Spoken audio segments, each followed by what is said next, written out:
Gente, eu quero convidar vocês a abrirem suas Bíblias no Evangelho de Marcos, capítulo de número 1. Evangelho de Marcos, capítulo de número 1. Versículos 14 e 15. Se você não tem uma Bíblia, basta levantar sua mão. Onde quer que você esteja, a nossa equipe vai levar uma Bíblia até você para que você possa acompanhar a leitura do texto conosco. Isso.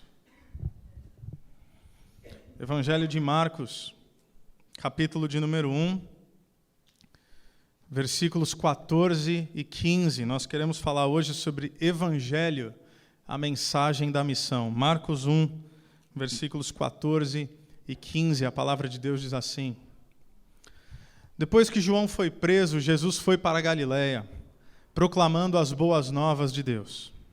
O tempo é chegado, dizia ele, o reino de Deus está próximo. Arrependam-se e creiam nas boas novas.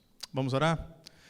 Senhor Deus e Pai, nós te louvamos por mais uma oportunidade que o Senhor nos dá de nos debruçarmos diante da Tua palavra e sermos ministrados por Ti, sermos conduzidos pela Tua verdade, sermos exortados e consolados e direcionados pelo Teu Santo Espírito. Fale aos nossos corações, Deus. Molda a Tua igreja segundo a Tua vontade. Que nos tornemos cada vez mais essa comunidade que reflete, de fato, o que significa um povo transformado por Ti. Um povo que Te obedece, um povo que ora como Jesus orou, pedindo, venha o Teu reino e seja feita a Tua vontade aqui na terra. Seja feita a Tua vontade através de nós. E não há como saber qual é a Tua vontade, a não ser que a compreendamos a partir da Tua santa palavra. Portanto, é isso que nós queremos fazer nesse momento. Fale com a Tua igreja, assim nós oramos no nome de Jesus. Amém. Amém. Havia um certo pastor americano, um pastor da cidade de Seattle. Certa vez ele foi cortar seu cabelo e, chegando lá, ele foi atendido por aquele cabeleireiro, um cabeleireiro homossexual. Ele sabia que o cabeleireiro era homossexual e o cabeleireiro sabia que ele era pastor. Portanto, o pastor sabia qual era a prática e vivência desse homem e esse homem sabia o que era a crença desse pastor. Então, nos primeiros momentos, ele diz que foi um momento um tanto constrangedor. Como é que a gente inicia um diálogo? Será que ele vai se sentir julgado por mim de alguma maneira? Uma estranheza mútua. Até que esse pastor, querendo quebrar o gelo, ele olha para esse rapaz e fala, posso te fazer uma pergunta? Ele fala, claro. E a pergunta é, em que tipo de mundo você gostaria de viver? Esse rapaz pensou, falou para esse pastor, eu queria viver num mundo de paz. Um mundo onde os homens não fazem guerra. Onde os seres humanos não matam uns aos outros por aquilo que desejam conquistar.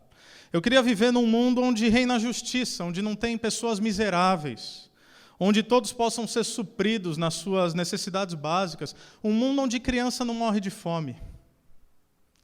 Mas aí ele disse, mas principalmente o que realmente toca o meu coração é que eu gostaria de viver num mundo onde os seres humanos cuidassem do meio ambiente, onde os seres humanos não tivessem uma postura predatória diante daquilo que está ao nosso redor. Esse pastor olha para esse rapaz e diz o seguinte, e se eu te dissesse que a fé cristã é exatamente sobre isso? Aquele cabeleireiro olha para o pastor e fala, não, não é.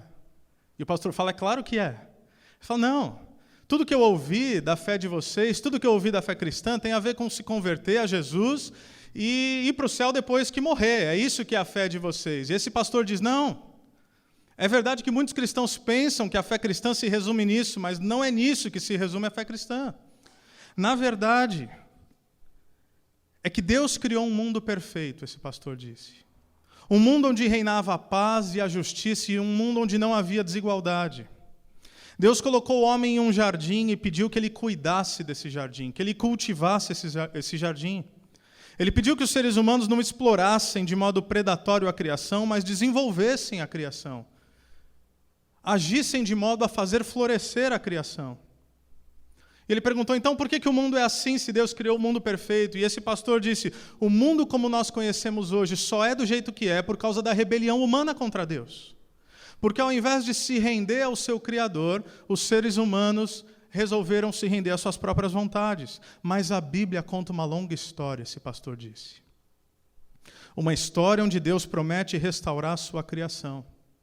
Uma história onde Deus há de resolver o problema do pecado. Uma história onde não haverá mais choro, mais dor, nem lágrimas e nem morte.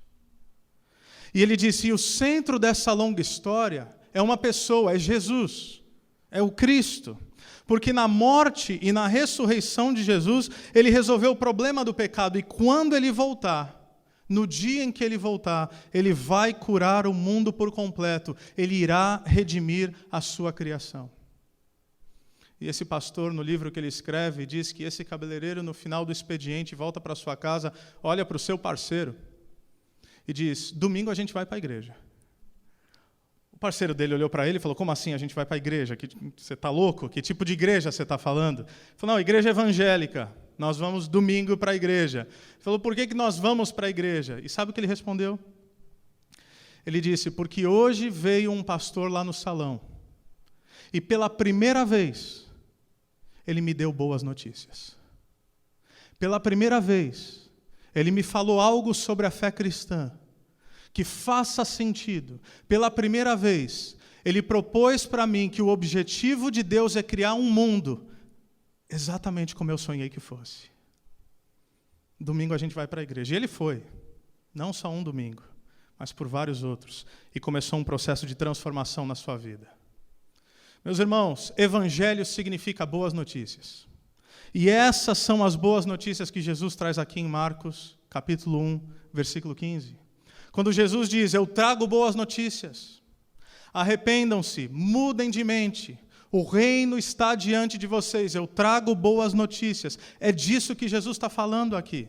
E essa é a profundidade do Evangelho. Então, essa noite eu gostaria de falar 3 verdades importantes a partir desse texto e a partir desse tema. Primeiro, o que é o Evangelho? De repente você está caminhando com Cristo há um bom tempo. E você pensaria, como é que o Diego vai pregar sobre o que é o Evangelho? Eu estou na igreja há 20 anos. Talvez você se surpreenda. Número 2. Possíveis reducionismos do Evangelho. E número 3, como encarnar o Evangelho. Então, o que é o Evangelho? Possíveis reducionismos do Evangelho e como encarnar o Evangelho. Primeiro, o que é o Evangelho? É importante nós fazermos essa pergunta, porque se nós iremos pregar o Evangelho, nós precisamos primeiramente entender o que é o Evangelho. Não apenas o que o Evangelho significa na sua tradução literal, porque Evangelho significa literalmente boas notícias, mas quais são essas boas notícias? Porque Jesus está aqui em Marcos capítulo 1, versículo 15, apontando para o fato de que nessa longa história, nessa longa narrativa das Escrituras, a história chega aqui no seu clímax. Ele aponta para si mesmo e ele está dizendo, em mim cumprem-se todas as Escrituras, o reino de Deus está diante de vocês, porque o rei chegou. O que Jesus está fazendo aqui, meus irmãos, é apelando para a maior de todas as expectativas do judeu da sua época. Porque, na verdade, todo judeu esperava a vinda do Messias. Todo judeu esperava o cumprimento daquilo que havia sido dito no Antigo Testamento. E o que havia sido dito? Primeiro, tudo começa com uma promessa de Deus a um homem chamado Abraão. Deus olha para Abraão e fala, Abraão, um dia eu vou restaurar a humanidade. Um dia eu vou trazer redenção a toda a criação. Abraão, eu vou te dar uma família, sua mulher é estéril. Você já é idoso, mas eu vou dar filhos.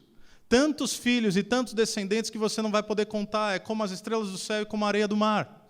E a partir desses seus filhos, e a partir dessa sua descendência, eu vou gerar todo um povo. E esse povo será o meu povo, é a nação de Israel. E eu vou te abençoar, Abraão, com a salvação, mas eu só vou te abençoar para que você entenda que ao ser abençoado, você se transformará num canal de bênçãos para toda a humanidade. Aliás, esse é o primeiro sinal do povo de Deus, aquele que entendeu de fato a salvação, abençoado para abençoar. Nós recebemos a revelação de Deus para transmitir a revelação de Deus. Deus promete a Abraão que um dia ele agiria de modo definitivo através do seu ungido. Através do seu Messias, através do seu Cristo. Ele daria fim à maldição causada pelo pecado. E essa promessa vai ganhando força, e vai passando pelos patriarcas, Isaque e Jacó, e Deus vai confirmando aos patriarcas aquilo que ele havia dito a Abraão. E aí nós chegamos ao momento do êxodo egípcio. Israel já é uma nação, Deus levanta um homem chamado Moisés, para ser o libertador, para tirar aquele povo da escravidão.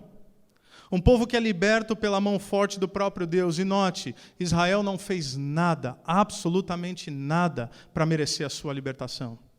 Tanto isso é verdade que em Êxodo 19, versículo 4, Deus diz: vocês viram o que eu fiz ao Egito, e como os transportei sobre asas de águias, e os trouxe para junto de mim. Deus está falando de uma libertação como fruto da graça e de uma intimidade de relacionamento. Não apenas Deus tira o seu povo da escravidão, mas traz para si. Deus estabelece a Páscoa como nós conhecemos.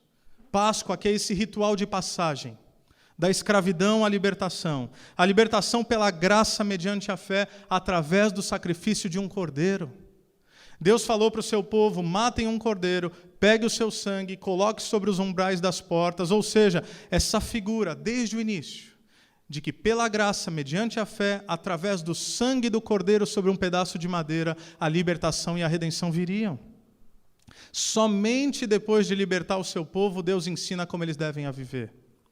Ou seja, primeiro ele salva, depois ele estabelece a lei. Primeiro ele liberta, depois ele diz: agora eu quero que vocês aprendam o que significa ser meu povo. Estabelece a lei. E aí, ao estabelecer a lei, Deus está dizendo para o seu povo que Ele quer que eles sejam um povo modelo, uma comunidade cativante.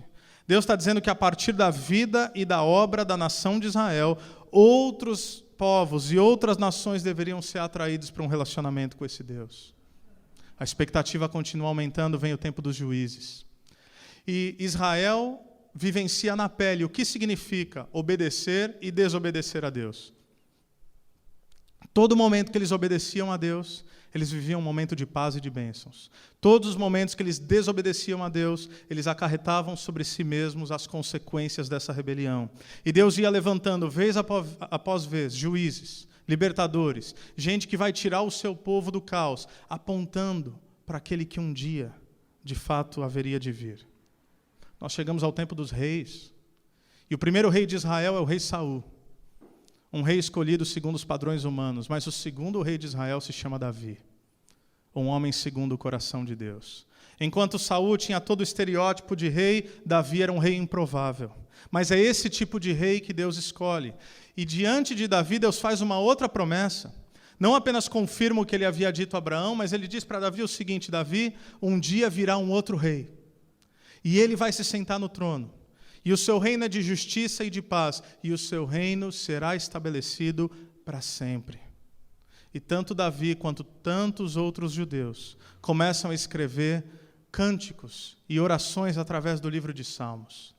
A poesia hebraica vai nutrindo a esperança de Israel. Quando você lê Salmo de número 2, ou 72, ou 89, ou 93, ou tantos outros, ou Salmo 96, por exemplo. Quando no Salmo 96, Israel é chamado a louvar a Deus e proclamar sua salvação e glorificá-lo diante das nações. Quando nesse Salmo diz que Deus é o Criador de todas as coisas, portanto todos os falsos deuses caem diante dele e todas as nações tremem diante dele. E agora Israel, no versículo 10 do Salmo 96, diz: o Senhor, o nosso Deus, reina. Ou seja, essa ideia de que Deus, o soberano, está conduzindo a história e de que um dia ele enviaria um rei que, de modo definitivo, acabaria com o problema do pecado. Até que nós chegamos no tempo dos profetas. E os profetas tinham uma função tripla, digamos assim. A primeira função era olhar para o povo de Deus e lembrá-los do que Deus havia dito no passado, suas bênçãos e suas promessas. A segunda função era exortar o povo de Deus a cumprir seu papel missional no tempo presente, ser luz diante das nações, anunciar a outros povos que Deus é esse. Terceiro lugar, apontar para o futuro. Nutrir a esperança de Israel dizendo: um dia, não se esqueçam, o Messias vai vir. Um dia o ungido de Deus vem sobre a terra, um dia o reino será estabelecido. O verdadeiro rei, o verdadeiro ungido, aquele que vai redimir a humanidade e toda a criação. Olha comigo, você não precisa abrir lá. Apenas uma declaração, uma só, de um dos vários profetas, o profeta Isaías, capítulo 52, versículos 7 a 10, ele diz o seguinte: como são belos nos montes os pés daqueles que anunciam boas novas, que proclamam a paz, que trazem boas notícias, que proclamam salvação, que dizem a Sião, o seu Deus reina. Escutem, suas sentinelas erguem a voz, juntas gritam de alegria. Quando o Senhor voltar a Sião, elas o verão com os próprios olhos. Cantem juntamente de alegria vocês, ruínas de Jerusalém, pois o Senhor consolou o seu povo, Ele resgatou Jerusalém. O Senhor desnudará seu santo braço à vista de todas as nações, e todos os confins da terra verão a salvação do nosso Deus. Aqui Isaías está usando a linguagem ou a imagem de um mensageiro, de um arauto. O que isso quer dizer? Que quando um rei ia para a guerra com seus exércitos, se ele vencesse a batalha imediatamente, ele chamava o mensageiro e dizia: volta para a cidade e anuncia que nós temos a vitória. Anuncia que nós vencemos. E anuncia que o rei está voltando triunfante para a sua pátria. Então aquele homem saía correndo. E é interessante, para quem já esteve em Israel, para quem já esteve em Jerusalém, a imagem aqui é muito vívida.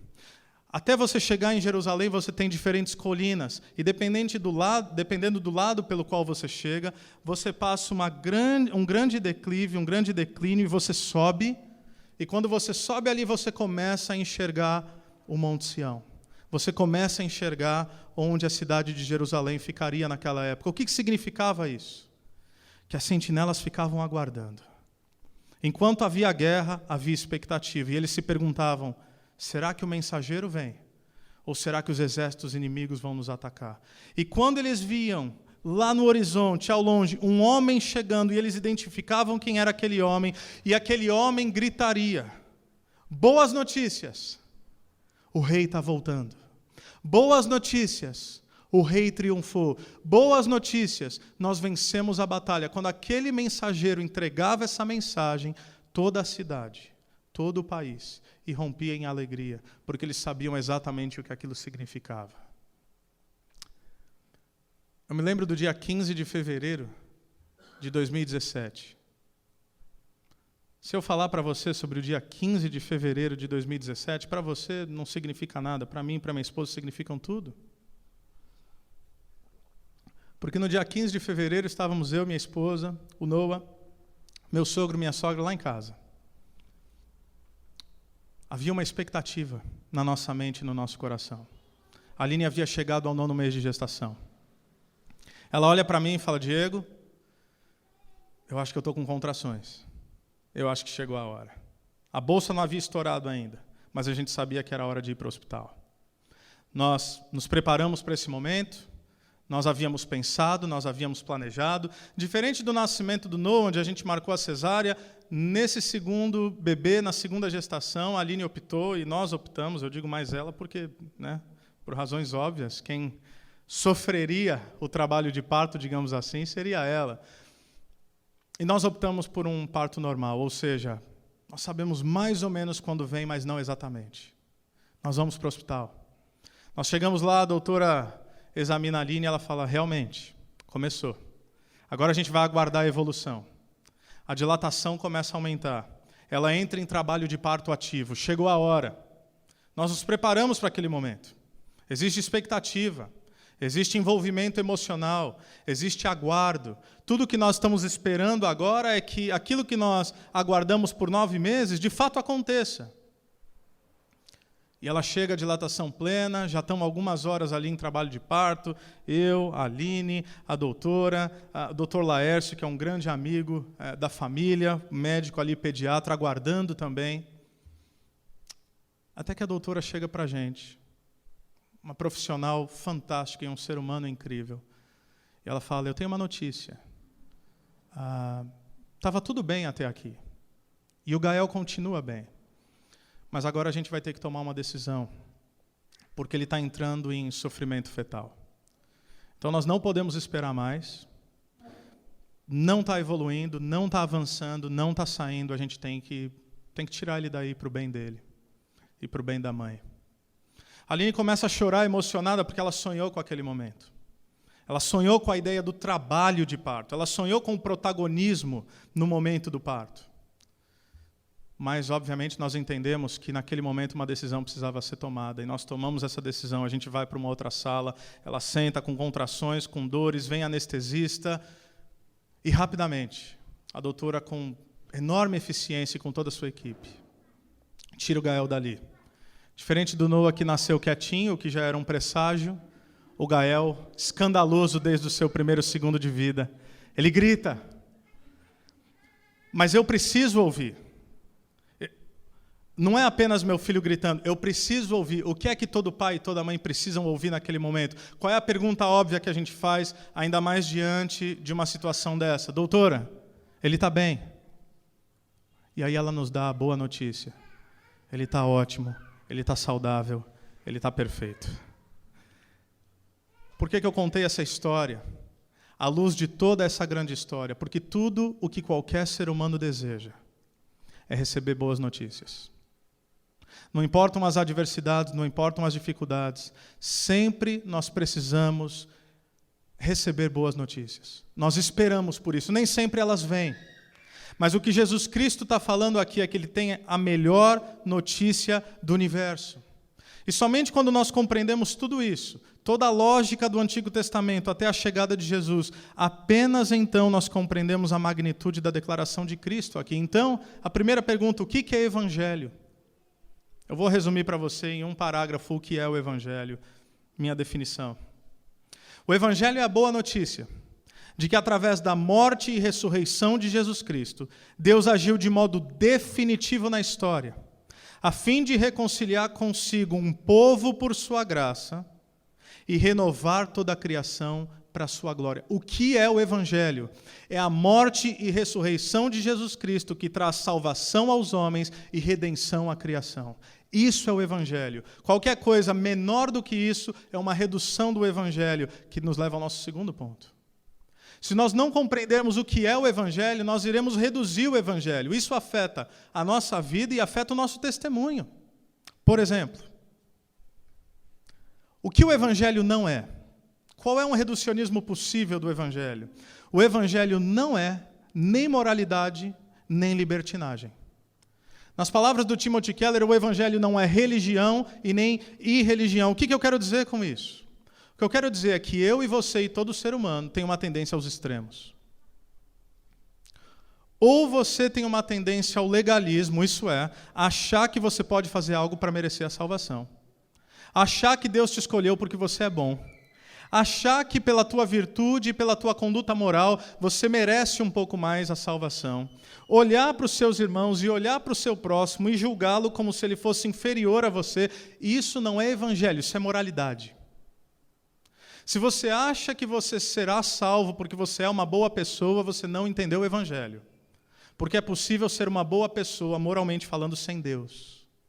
Mas só é possível ser uma pessoa completamente transformada em Cristo Jesus. O projeto de Deus, ao nos proclamar a boa notícia do Evangelho, não é que nós podemos ser boas pessoas pautadas na nossa moral, nos nossos bons costumes e sermos um bom cidadão. A boa notícia do Evangelho é que nós estávamos completamente perdidos, mas em Cristo Jesus nós temos redenção.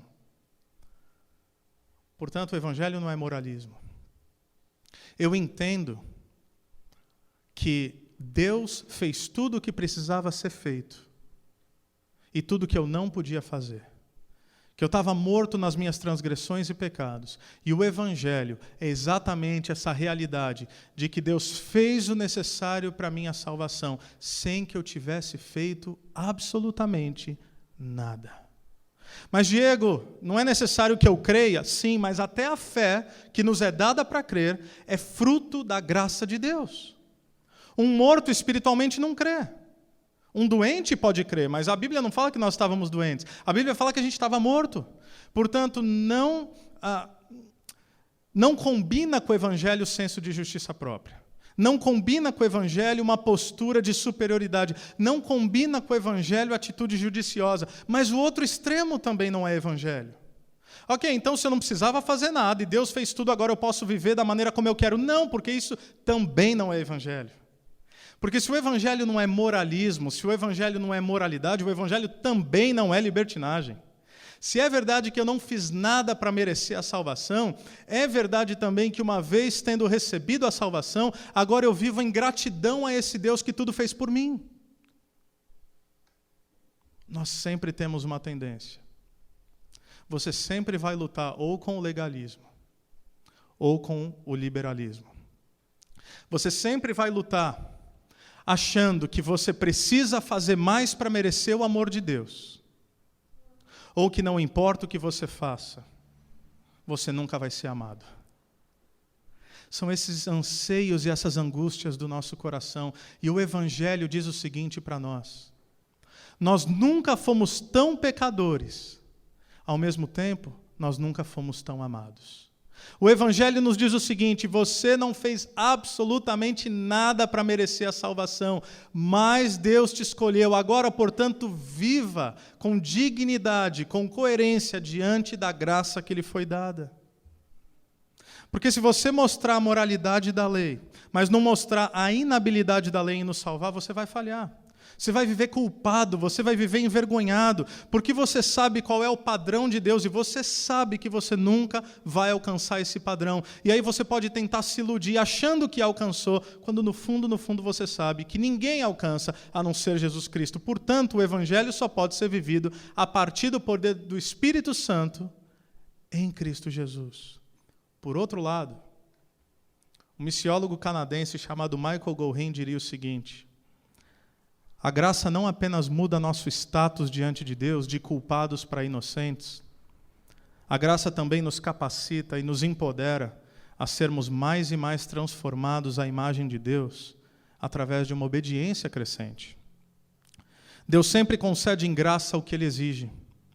A graça de Deus não apenas lida com a culpa do nosso pecado, mas também com o seu poder sobre as nossas vidas. Graça que lida com o nosso status, mas não com a transformação das nossas vidas, é graça barata. Se você é um religioso, você sempre vai se sentir superior aos outros. É por isso que você precisa voltar para o Evangelho. Se você é um libertino e acha que por conta da graça você pode viver absolutamente de qualquer maneira, afinal Deus é amor e o amor de Deus é indiscriminado e Ele não é afetado pela maneira como eu conduzo a minha vida, você também não entendeu o Evangelho. Porque a mesma graça que salva é a mesma graça que transforma.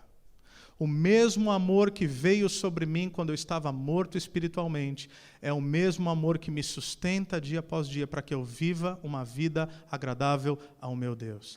E pense um pouco comigo, não é exatamente essa a discussão até hoje? Não é exatamente por aí as dificuldades? Se você pergunta para pessoas lá fora, várias delas vão pensar uma ou outra coisa. Uma coisa é: os cristãos são muito hipócritas, os cristãos são muito judiciosos, os cristãos sempre apontam o dedo para os outros. Mas Deus é amor. E se Deus é amor, esse fato de apontar o dedo para os outros está errado. Uma outra postura é: se Deus é amor, eu posso viver de qualquer maneira. Sempre para um lado ou para o outro. Justiça própria. Dizendo: ok, Deus me salvou porque eu sou uma boa pessoa.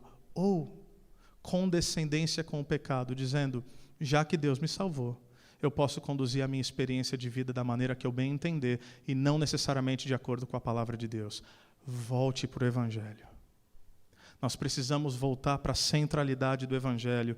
Em uma frase eu diria: Deus te ama ao ponto de recebê-lo como você é, mas Ele te ama demais para te permitir continuar exatamente da mesma maneira. Afinal, se fosse para nós permanecermos da mesma maneira, para que Ele nos salvaria? Do que Ele nos salvaria? Uma segunda redução do Evangelho é que o Evangelho é muito mais do que reforço a uma cultura de individualismo.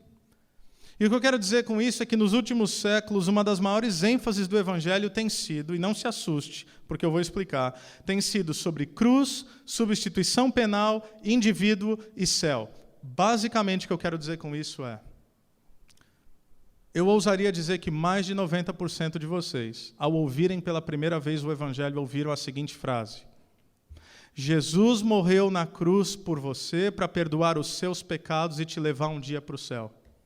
É verdade ou não é? Jesus morreu na cruz por você, no seu lugar, para perdoar seus pecados e um dia te levar para o céu. E alguns de vocês estão olhando para mim assustados, mas isso não é evangelho? Mas é muito mais do que isso. É muito mais do que isso. Porque se essa é a única ênfase que pode gerar em nós a percepção do evangelho, isso nos gera o risco de ter uma percepção individualista, escapista e de relevância apenas pós-morte. Então eu não posso dizer que isso não é o evangelho, mas eu posso afirmar que o evangelho é muito mais do que isso. Ou seja, não é apenas sobre a morte de Cristo, é também sobre sua ressurreição. E pode parecer um tanto óbvio, mas nós falamos muito sobre a morte de Cristo e pouco sobre a importância da ressurreição de Cristo. Sim, ele morreu no nosso lugar. Sim, a morte dele é para perdoar os nossos pecados, mas há o poder da ressurreição. É porque ele ressuscitou que nós temos esperança para o amanhã. É porque ele ressuscitou que de fato ele provou ser quem ele era. É porque ele ressuscitou que ele inaugura o reino. É porque ele ressuscitou que nós sabemos que ele venceu a morte e que nós podemos também vencer a morte. Então não é apenas a cruz, é a cruz e a ressurreição, e digo mais, a ascensão. Quantas vezes alguém nos prega o evangelho falando de morte, de ressurreição e de ascensão? Quase nunca, porque Jesus Cristo disse, se eu não for, o Espírito Santo não desce. Se eu não for, o Espírito Santo não vem. E é o Espírito Santo que vai conduzir vocês a toda a verdade. É o Espírito Santo que vai dar a vocês o poder para serem testemunhas. Então, o que é o Evangelho? O Evangelho é cruz, é morte, é ressurreição e ascensão. Mas o que é o Evangelho? É mais do que substituição penal. É mais do que legalidade jurídica. É mais do que simplesmente dizer, ok, você tinha culpa e agora a sua culpa foi tirada. Gente, isso é maravilhoso. E é isso que Cristo fez por nós, mas Cristo fez muito mais por nós. Porque quando ele morre naquela cruz e quando ele ressuscita, ele não faz isso apenas para me perdoar, mas ele faz isso para me gerar significado. Ele morre e ressuscita para me trazer propósito. Ele morre e ressuscita para me tornar alguém santo. Ele morre e ressuscita para me tornar um filho de Deus. Quantas vezes você pensou no termo da adoção a partir da pregação do Evangelho? Aliás, diante de uma sociedade tão emocionalmente órfã nos dias de hoje, pregar o Evangelho dizendo que nós temos um Pai faz toda a diferença.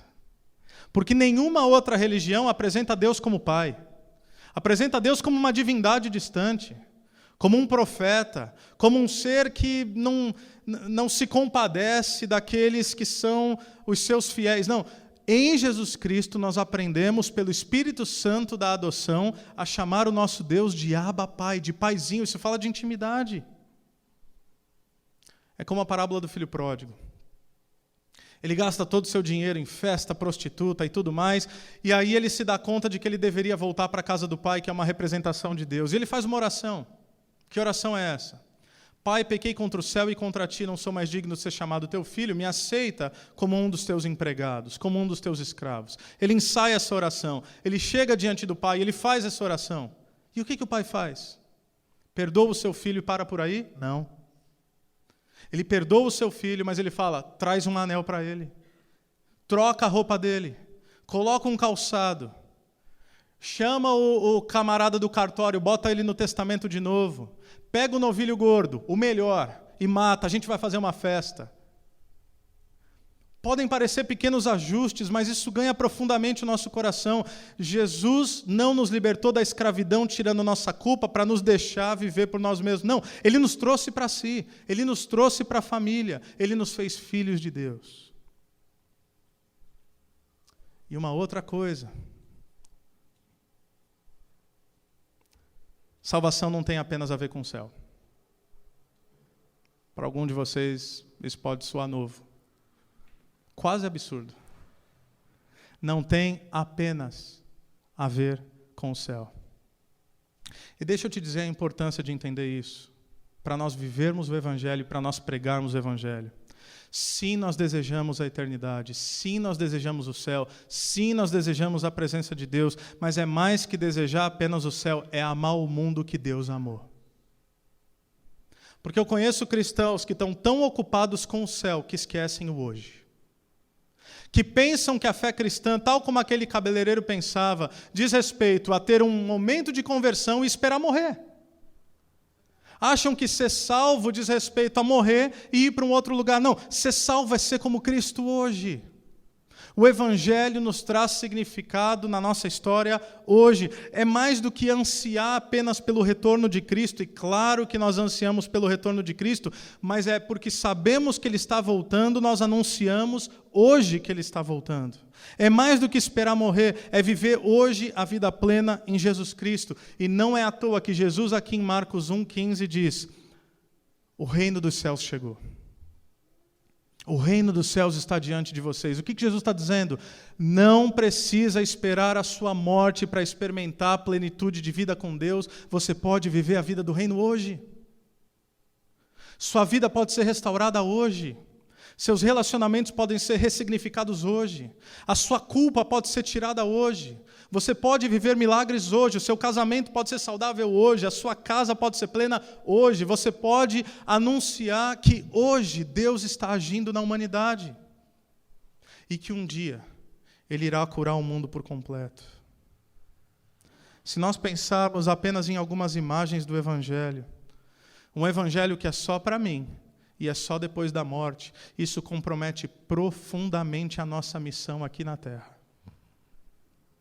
Vou citar um exemplo para você. Na carta aos Hebreus, tem um versículo que diz o seguinte: sem santidade, ninguém verá a Deus. Alguns de vocês já ouviram esse versículo. A gente está tão viciado em nós mesmos, que a gente lê a Bíblia a partir de uma ótica individualista. Então, como é que a gente lê esse texto? Como é que a gente lê esse texto? A gente olha para um texto como esse: sem santidade ninguém verá Deus. O que a gente pensa? Eu preciso ser santo para um dia ver Deus. Não é isso que a gente pensa? Preciso viver em santidade para um dia chegar no céu. Está vendo como a nossa mente é viciada? Eu preciso viver certinho para um dia poder ir para o céu. Não é o que o texto está dizendo. Sem santidade ninguém verá a Deus, não é eu vou viver em santidade para um dia, se tudo der certo, Deus me aceitar no reino dele. Porque se essa é a mensagem, a salvação depende de mim e não de Deus. Se a minha conduta é pré-requisito para ir para o céu, a salvação está baseada em Deus ou em mim? Em mim. Isso não é evangelho. Quando a palavra fala, sem santidade ninguém verá a Deus, o que a palavra está dizendo é o seguinte: eu escolherei viver em santidade para ir para o céu? Não, porque o céu já está garantido. É promessa de Deus para a minha vida em Jesus Cristo. E porque eu tenho convicção de que o céu está garantido, esses efeitos eternos têm responsabilidade sobre a minha vida no dia de hoje. Então eu começo a parar de pensar só em mim. Eu começo a parar de pensar na vida cristã e achar que eu sou o centro do Evangelho, como alguém já disse. Eu começo a parar de pensar na vida cristã a partir de uma lógica narcisista, porque agora eu não falo, preciso ser santo para ver Deus. Sem santidade ninguém verá a Deus, meus irmãos, é muito simples. Se eu não viver uma vida santa, se o povo de Deus não viver uma vida santa, ninguém verá a Deus. O que isso significa? Eu não vivo em santidade para alcançar Deus. Eu vivo em santidade porque Deus me alcançou. E agora a minha vida em santidade opera num testemunho. Porque se a igreja de Cristo não viver em santidade, ninguém no mundo vai ver o Deus que habita dentro da igreja. Não está falando da gente. Está falando do mundo. E a gente está preocupado com essa história de eu não posso pisar na bola aqui, eu não posso pecar acolá, eu não posso fazer isso, eu não posso fazer aquilo. Deixa eu te dar uma péssima notícia. Se você quiser viver o Evangelho pensando apenas em você, você não vai conseguir, porque você, de fato, se tornou o centro da sua história. Agora, se você quiser viver o Evangelho dizendo, Deus, eu sei que eu não consigo alcançar os teus santos padrões, mas eu sei que pelo teu Espírito Santo eu posso viver uma vida agradável. Então, derrama o poder do teu Espírito Santo sobre a minha vida, para que a minha vida seja um testemunho, para que outros vejam que o Senhor está em mim. Agora você não está mais pensando em você. Você está pensando naqueles que Deus deseja alcançar. Sem santidade na nossa vida, o mundo não verá a Deus. É completamente diferente. Assim, a gente chega ao último ponto. Como nós vivemos um evangelho encarnado. Para o bem da cidade, a igreja precisa encarnar o evangelho. E evangelho tem sim a ver com proclamação. Quantos já ouviram aquela frase: pregue o evangelho, se necessário, use palavras? Alguém já ouviu? Não? Alguns? Bela mensagem, pena que está errado. Por quê? Porque proclamação do evangelho tem a ver com verbalização. Você precisa entregar as boas notícias. Boas notícias são verbais. No entanto, se é verdade que as boas notícias precisam ser verbalmente anunciadas e nós precisamos pregar, os efeitos do evangelho serão melhores percebidos quando vividos pelo povo de Deus. O que eu quero dizer aqui? O nosso papel como igreja diante da sociedade não é dizer para o mundo tudo o que está errado. O nosso papel como igreja diante da sociedade é dizer para o mundo como é que as coisas podem ser. Não é lamentar tudo o que não é, mas é mostrar tudo o que pode ser. Não é dizer para o mundo tudo aquilo que está faltando, mas é dizer, olhe para nós e veja como o povo de Deus vive. Quando nós compreendemos a abrangência do evangelho, nós passamos a fazer perguntas que trazem sentido para a nossa história. Por exemplo, o que realmente significa sermos fiéis na pregação do evangelho na nossa comunidade? O que significa sermos um povo que outros vão observar e vão desejar fazer parte daquilo que nós temos? O que significa proclamar verdadeiramente o evangelho no nosso contexto? O que significa ser uma comunidade cativante em Campo Mourão? É esse tipo de pergunta que a gente tem que se fazer. Não como é que o evangelho resolve apenas a minha vida, embora isso é óbvio. Mas como o evangelho de Deus tem implicações comunitárias e resolve os problemas da cidade. Não é o que eu preciso fazer para ganhar o céu. É como é que eu posso viver a partir da promessa de que o céu já me foi dado. E que, portanto, agora eu preciso proclamar para quem não tem essa notícia aquilo que precisa ser vivido. Em outras palavras, como encarnar o evangelho e os efeitos do evangelho? E eu diria que todos nós precisamos nos fazer essas perguntas. O que significa viver o evangelho no seu trabalho? O que significa viver o evangelho na tua faculdade? O que significa viver o evangelho na tua família? O que significa viver o evangelho diante dos seus pais ou diante dos seus filhos? O que significa viver o evangelho diante dos seus vizinhos? O que significa olhar para a nossa cidade e perceber que, como qualquer outra cidade do mundo, Campo Mourão tem seus próprios aspectos de idolatria cultural. Tem suas manias, tem seus pecados particulares, tem seus ídolos da cultura.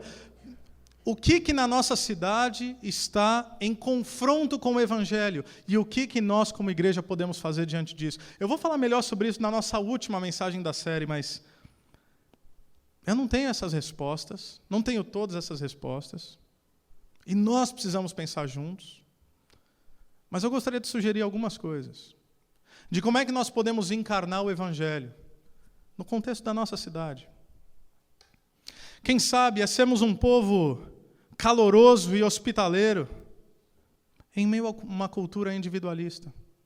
Esse é o mal da sociedade ocidental hoje. Pessoas que só pensam em si. Quem sabe nós devemos ser um povo que é tão caloroso e tão hospitaleiro que as pessoas da nossa cidade vão olhar e falar, esse povo é diferente. Quem sabe é sermos um povo que evidencia a intimidade com Deus em meio a uma cultura de religiosidade fria e apática. Meus irmãos, eu conheço tanta gente na nossa cidade que já ouviu falar de Deus, que se considera religioso, seja protestante, seja católico, mas não tem nenhuma intimidade com Deus, que está cansado dos ritos, que está cansado da mera cartilha moral, que às vezes, para aliviar sua própria consciência, senta nas cadeiras das igrejas, mas não tem nenhuma intimidade com Deus. Quem sabe um desafio é sermos uma comunidade tão apaixonada por Jesus, que vai mostrar para uma cultura imersa em religiosidade vazia, fria e apática que é possível um outro relacionamento com Deus. Quem sabe é sermos um povo justo e generoso em meio a uma cultura desigual e gananciosa. É sermos um povo com identidade firmada em Jesus, em meio a uma cultura carente por significado e status social. Não sei se você sabe disso, mas isso é muito forte na nossa cidade. É muito forte na sociedade ocidental, mas é muito forte aqui. Status social. De que família você vem? Que sobrenome você tem? Que carro você dirige? O que te confere status? Como é que você pode se colocar diante da sociedade para que te respeitem não por aquilo que você é, mas por aquilo que você demonstra ser? Isso é crise de identidade. Porque somente quem tem identidade firmada em Jesus Cristo não está mais suscetível às avaliações externas. Somente quem sabe quem é, de onde veio e para onde vai, pode viver como comunidade viva e verdadeira diante de uma cultura que anseia por status. Quem sabe é sermos um povo que ama essa cidade. Em uma cultura onde a gente tende a valorizar que bom mesmo é só o que vem de fora. Parece que o que é bom só vem de fora. E parece que, eu falei outro dia, aqui de púlpito, parece que o nosso sonho, ou de muitos de nós, é esperar que nossos filhos cresçam e vão embora. Vão para Maringá, para Londrina, para Curitiba, para São Paulo, porque só assim eles vão ter um futuro. Deixa eu desafiar você a algo diferente. A você investir na vida dos seus filhos e investir nessa cidade. Porque se a gente mandar aquilo que a gente tem de melhor, que são os nossos filhos, para fora, como é que a gente vai sonhar com essa cidade daqui 10, 15, 20 ou 30 anos? Eu acredito na nossa cidade como um povo apaixonante, como um povo incrível, como um povo vibrante, como um povo que pode começar a construir hoje o futuro. Quem sabe sermos uma igreja que está dizendo para a cidade inteira, vamos amar e servir essa cidade? Vamos permanecer aqui, vamos construir um legado, vamos escrever a nossa história. E você pode pensar, o que isso tem a ver com o Evangelho? Tem tudo a ver com o Evangelho. Porque Deus ama pessoas. Sermos um povo que vive em fidelidade conjugal, isso não necessariamente é tão local, é um pouco mais abrangente. Um povo que vive em fidelidade conjugal, os casados. E um povo que vive em castidade, solteiros, em meio a uma cultura que se ambientou à promiscuidade. Onde sexo antes do casamento é normal. Onde sexo fora do casamento é normal. Onde relações extraconjugais são aceitáveis. A igreja precisa ser um povo contraste em tudo, inclusive na sua ética sexual. Para dizer aquilo que as pessoas querem, mas não têm coragem de afirmar, eles querem ser felizes. Eles querem ter casamentos duradouros. Eles querem criar seus filhos com caráter. O Evangelho nos permite vivenciar essa realidade e dizer para a cidade, uma outra via é possível, uma alternativa é possível. Quem sabe é sermos uma comunidade da esperança, em meio a uma sociedade marcada pela depressão e pela ansiedade. Eu tenho vários amigos da área médica, psicológica e psiquiátrica. Eles não têm agenda, gente. Eles não têm agenda. Se você ligar para eles, talvez você tenha que esperar 3 meses. E eu não estou fazendo disso uma atitude judiciosa. Há momentos em que nós precisamos de ajuda. O que eu estou dizendo é que numa sociedade angustiada, deprimida, ansiosa, o Evangelho nos traz esperança. Uma comunidade, um povo que confia em Deus e que está dizendo à cidade, que está dizendo ao mundo, você pode enfrentar mais um dia. Você pode ter esperança para o amanhã.